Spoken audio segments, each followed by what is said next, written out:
The real ones here on Seahawks Today are those that are a part of the Noti gang.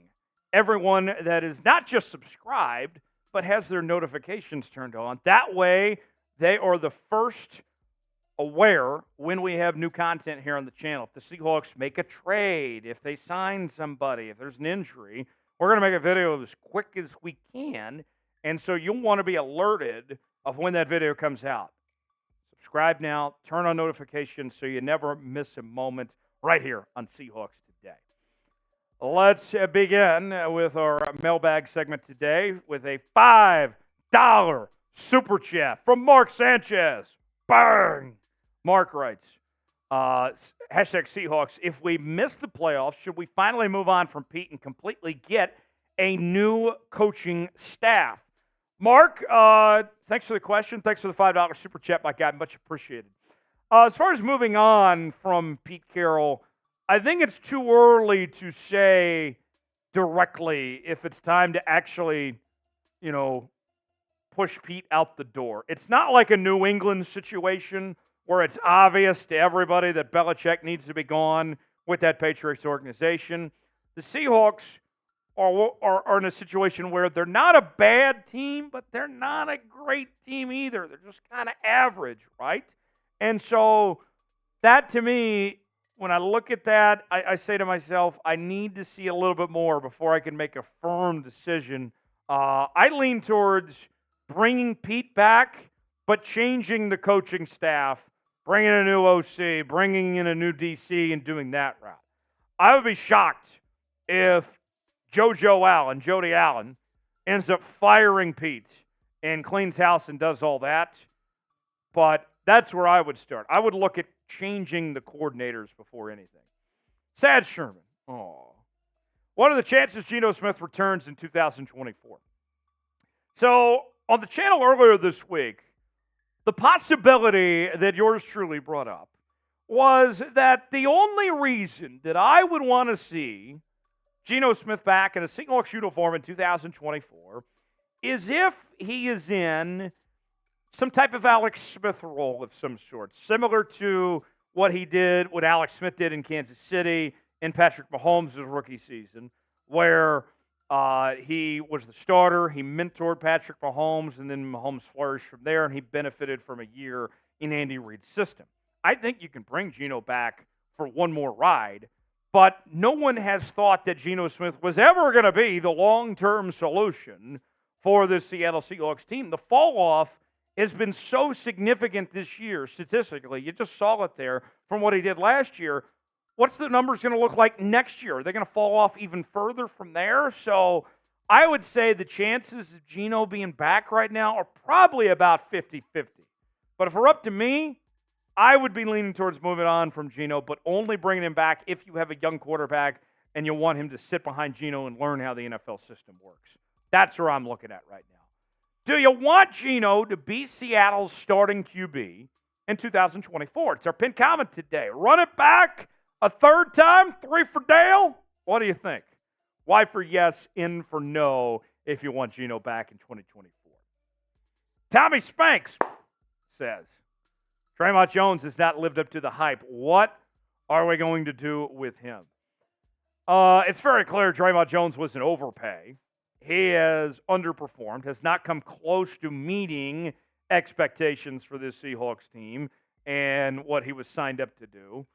And I would not be surprised if the Seahawks ultimately move on from Dre'Mont Jones. I don't think it's impossible that the Seahawks try to facilitate a trade and see what they could potentially get to try to unload him off the books and get something out of him while they can.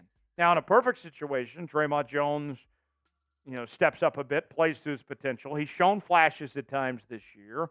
But the truth of the matter, right now, it looks like that was a mistake, paying all you did for Dre'Mont Jones and all that money that was dealt with him. So I think that you give him one more year and see, but it's not impossible. Not impossible at all that you see Seattle just count their losses and say, well, shit, we messed up there. I mean, that could happen. Who's leaving town? Name a player that should not be back in Seattle next year. We've talked about Geno. We've talked about Dre'Mont Jones. Who's somebody that you want to see exit stage left from Seattle in 2024? Way in that comment section. Give me a name that comes to mind. Today's show is sponsored by Prize Picks. Prize Picks is daily fantasy made easy. Here's how Prize Picks works. You select 2 or more players in any given category. Get the choice of more or less, whether you're talking fantasy points, passing yards, receiving yards, all sorts of different categories to choose from. You can mix up different sports as well. Maybe it's NFL, maybe it's NBA, college football, whatever. I'm rolling with Lamar to have more than 195.5 passing yards this week. Geno to have more than 242.5 passing yards. And Justin Tucker to have more than 1.5 field goals made. If all 3 hit and I put $20 down, we're making $100 on Prize Picks. Go to prizepicks.com/CLNS. Promo code CLNS for a $100 deposit match. Link is in the comments and description of today's video. Prize Picks, proud partner of Seahawks Today. All right, got time for some more questions here. Let's start with Raw Hector. Raw Hector writes, with contracts coming off the books and releasing Quandre Diggs, who should we go after with a good amount of cap? Oh, that's a very good question. I'll be honest. I haven't looked ahead too far on 2024 free agents. The most notable free agent that's out there that is going to be part of the discussion is Kirk Cousins, but I am not so inclined to be spending cash on a Kirk Cousins. I was looking at the numbers. I believe the Seahawks have around $18 million in cap space for this upcoming year. But I think that, with Diggs, his numbers have fallen off this year. The only way that he's back next year is if it's a pay cut of some sorts. Leonard Williams, you got to pay. That's a good point. Chris Jones is out there. Danielle Hunter, Mike Evans. There's some notable players out there. I think Jordyn Brooks actually does come back, but not for what he would have been paid on a 5th-year option. They're not giving him $12 million a year, but I do think Jordyn Brooks is coming back. There's a lot to figure out. And the Seahawks, I know we've talked about this team getting younger. They do have a lot of older players. The Jaron Reeds, the Bobby Wagners of the world. If you bring back Bobby, what do you do about that? He wasn't getting paid a whole lot this year. There might be somebody out there that's willing to pay Bobby more money. Are you willing to go into a bidding war to keep Bobby potentially? A whole lot of unanswered questions there, but it's a very good point, Ryak.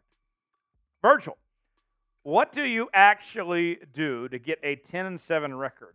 Boots for touchdowns? Oh, man. I'm going to do everything within my power to get the Seahawks a 10-7 record. I mean, I think you guys know how it works around here. When we drink, we score. When we drink, we win. So I think what I'm going to do, here's my game plan, okay? I am going to drive as many Super Chats we can, do whatever we can to get the Super Chats rolling on Sunday. Smitty's going to be along for it too. And we're going to try to do our part because it is not a coincidence. The games that we've had more Super Chats, the Seahawks have won. The games where we haven't had as much, they've lost. So we're going to do our part to get a Seahawks win. It might require a couple of boots, but I'm a team player. I'm going to do whatever it takes, do my part, and we'll have a good time on Sunday. Caleb writes, do you think the Seahawks will trade for a quarterback before drafting one? I hope not. I hope that is not the case, Caleb. I want a young quarterback. I want to take advantage of having a rookie quarterback. Having a young quarterback's a lot of fun, too. That's what I want to do. I want to go young. I don't want to bring in another veteran again. We've already seen that before. We'll see, Caleb. Last question. Metcalf Prods 14. Good to see you, Metcalf Prods. Very loyal watcher to the channel. What are the chances we draft Jayden Daniels out of LSU, and who should we re-sign or release after this year? Jayden Daniels, possible. Michael Penix, possible. Bo Nix, J.J. McCarthy. Those are kind of the names to watch. Caleb Williams and Drake May should both be off the board by then. Who should we re-sign, release? I expect Bobby to come back. I expect Jordyn Brooks to come back. Leonard Williams to come back. I mentioned with Quandre Diggs earlier, if he's back, it's on a pay cut, not for the money he's making. Jamal Adams, you would like to find a way to get out of that messy contract if you can somehow, although that's easier said than done. But a Baker's out there. So, yeah, there's a lot of different possibilities, but we'll have plenty of time to get there. We'll cross that bridge when we get to it here, Metcalf. Let's see if they get to the playoffs first. Folks, thanks for joining us here on Seahawks Today. Always a great time when we get to answer your questions. We will see you next time here on the channel. Have a great rest of your day. Enjoy it. Subscribe now. We'll see you next time.